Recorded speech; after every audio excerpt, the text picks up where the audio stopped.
Marcia met Howard Collins at church. Marcia was 35 years old, Howard was 41. Howard lived with his mother in a small house on the south side of the town. Marcia lived with her sister and father in an apartment 3 streets away. Marcia did not work. Her father, George Grant, was ill and never left the apartment. He stayed in bed most of the time and always needed somebody with him.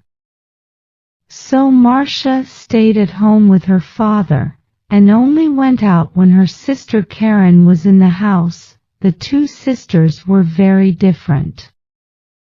Marcia was short with a small round face and short black hair. Karin was 10 years younger.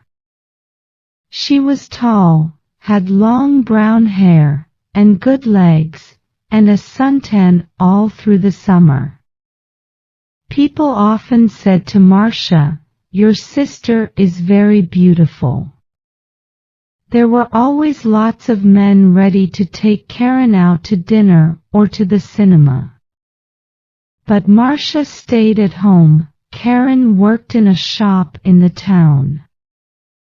When she was at home, she liked to sit up on the roof garden of their apartment building. It was one Sunday in May when Marcia came home with Howard the first time. She took him to see her father. George Grant was in bed. He had gray hair and a gray face. Sometimes he read a book, but mostly he just sat in bed and watched television. "This is Howard, Father," Marcia said. "He works at the hospital, and we met at church. I told you about him last week. Do you remember?" "No," her father said.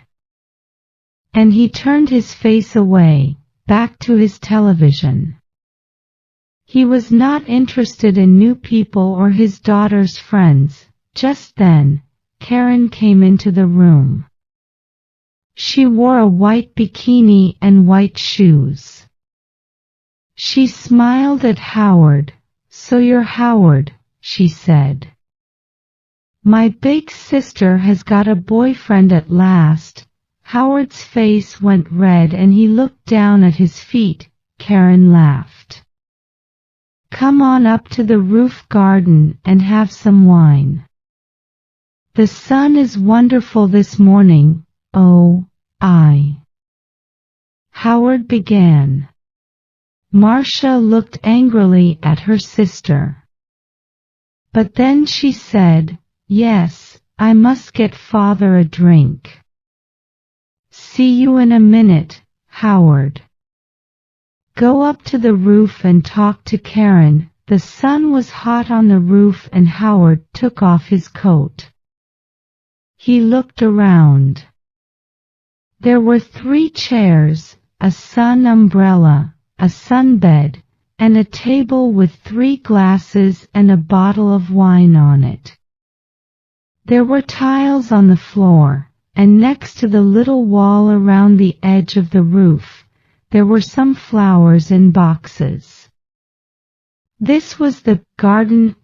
Very nice," said Howard. Karin smiled at him. "We don't see many good-looking men up here," she said. "Sit down and have a drink." Howard's face went red again. He gave a shy little laugh. "Oh, thank you," he said. He tried not to look at Karin's long suntanned legs, but it was not easy. "I come up here all the time when it's sunny," Karin said. She began to put suntan oil on her arms and legs. Howard watched. Then Marcia arrived, and the 3 of them sat in the sun and drank wine. Marcia looked at Howard with love in her eyes. She did not look at Karin. Karin watched them. Her eyes went from her sister to Howard and back again to her sister. She smiled. It was not a nice smile. Every Sunday morning after that, Marcia brought Howard home for a glass of wine after church. Howard stopped his car in the street outside the apartment building, and Marcia said, "Sound the horn, Howard. Tell Karin we're here, then she can get the wine ready." So Howard gave 3 little toots on his car horn. On sunny days, Karin always came to the wall at the edge of the roof and looked over to wave at them. Then she went to get the wine. She always wore her bikini or a very short skirt. Marcia never wore short skirts or a bikini. "My legs are too fat for bikinis," she told Howard. "Your legs are very nice," he said shyly. One day in June, Karin asked Howard, "What time do you finish work, Howard?" "About 6 o'clock, he said. "Do you bring me home after work?" Karin said, "My shop's very near the hospital. You drive right past it. And you only live 3 streets away from us. There's a very good bus," said Marcia quickly. "It stops outside our building, but the bus is so slow." Karin said, "Please, Howard." Howard looked from one sister to the other. "Oh, well, yes, all right then," he said, "thank you." Karin said, and gave him a quick kiss. So every evening Howard drove Karin home. On the first Friday, they were an hour late. When they arrived, Marcia was at the door of the apartment building. "What happened?" she asked. "Why are you so late?" "There was an accident," Karin said. 3 cars, all across the road, on that hill by the cinema, you know. We couldn't get past, we couldn't go back. There were so many cars. Nobody could move." Howard said nothing. It was a long, hot summer that year. Marcia went to church every Sunday morning, and Karin stayed at home with their father. When it was sunny, and it often was, Karin went up to her sunbed on the roof. When Marcia went up to the roof garden, she always sat under the umbrella. But Karin put on lots of suntan oil and sat in the sun in her bikini. "The hot sun's not good for your body," Marcia said. Karin laughed. "Howard likes my body." "No, he doesn't," Marcia said angrily. "Oh, he does," Karin said. "He's very shy with women, but he always looks at my body very carefully. He does it all the time. Perhaps he wants me to take off dash." "Stop it, Karin," Marcia said.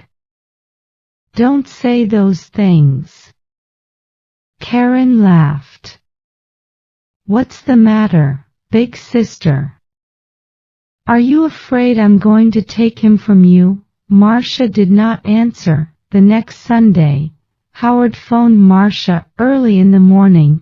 I don't feel very well," he said. "I'm not going to church today, my love."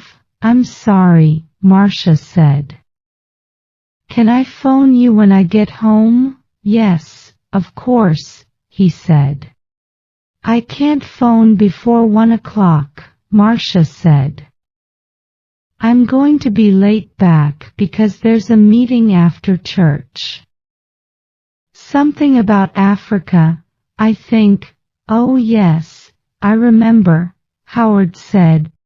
Marcia was wrong. There was no meeting after church that morning. It was the next Sunday. So she left church at the usual time and arrived home at 11:45. First, she went in to see her father, but he was asleep. Then she phoned Howard, but there was no answer.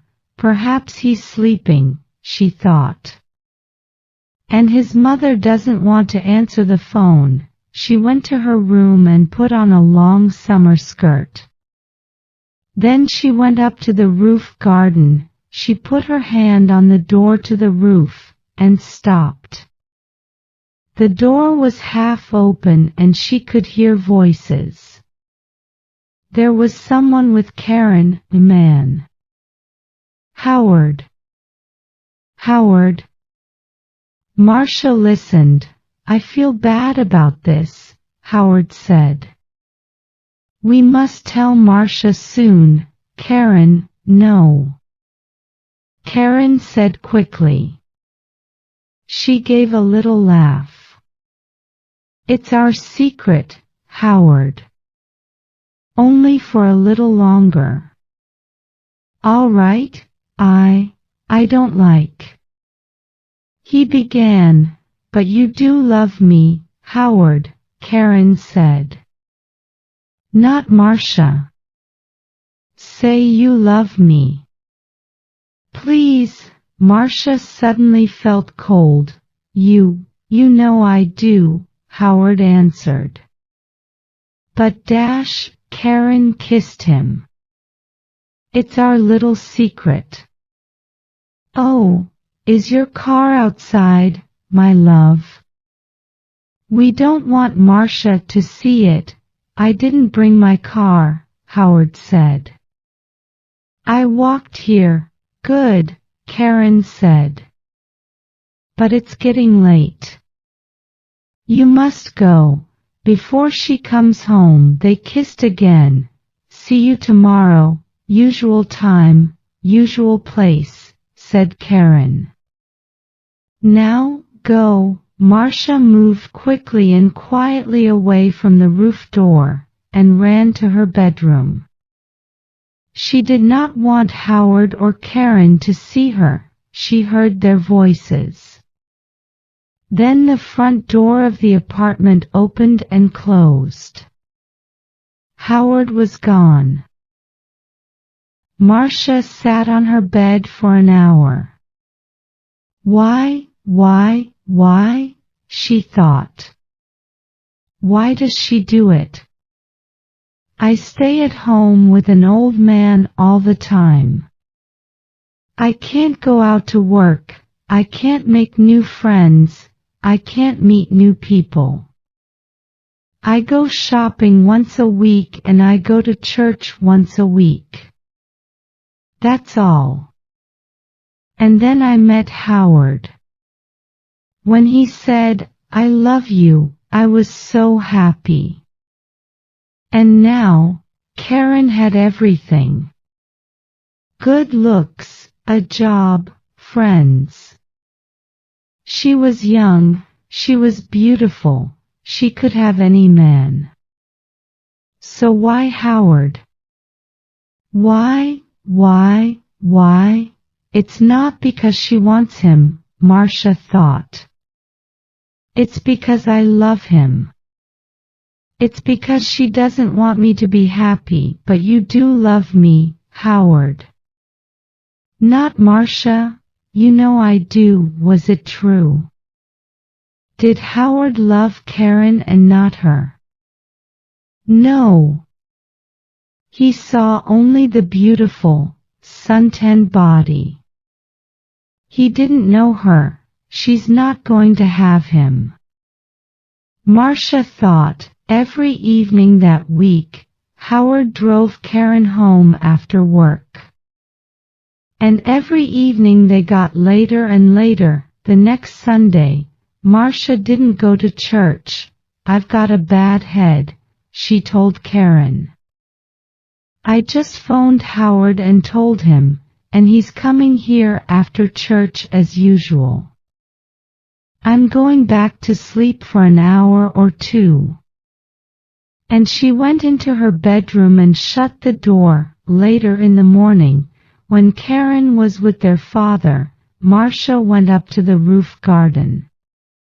Karin's bottle of suntan oil was on the table, and Marcia smiled.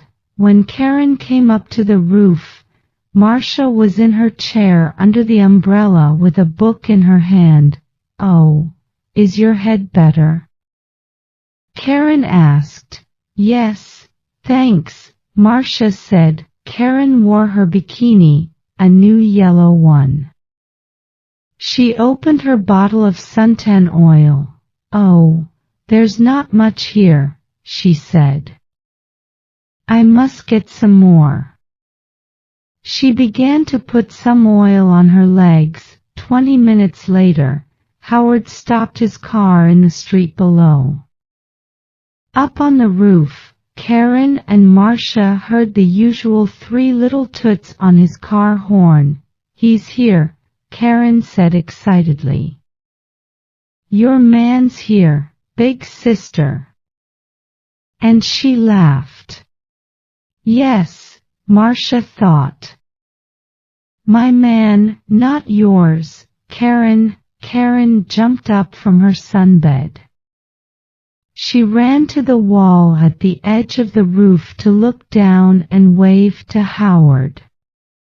She had no shoes on, and at the wall, her feet suddenly slipped away from under her.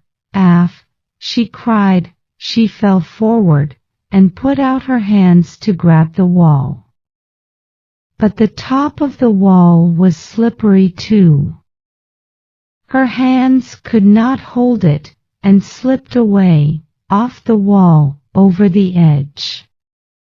And her body went on too, over the edge of the wall, and down, down, down, down. Before she hit the ground, she knew, slippery, suntan oil. "Marcia!"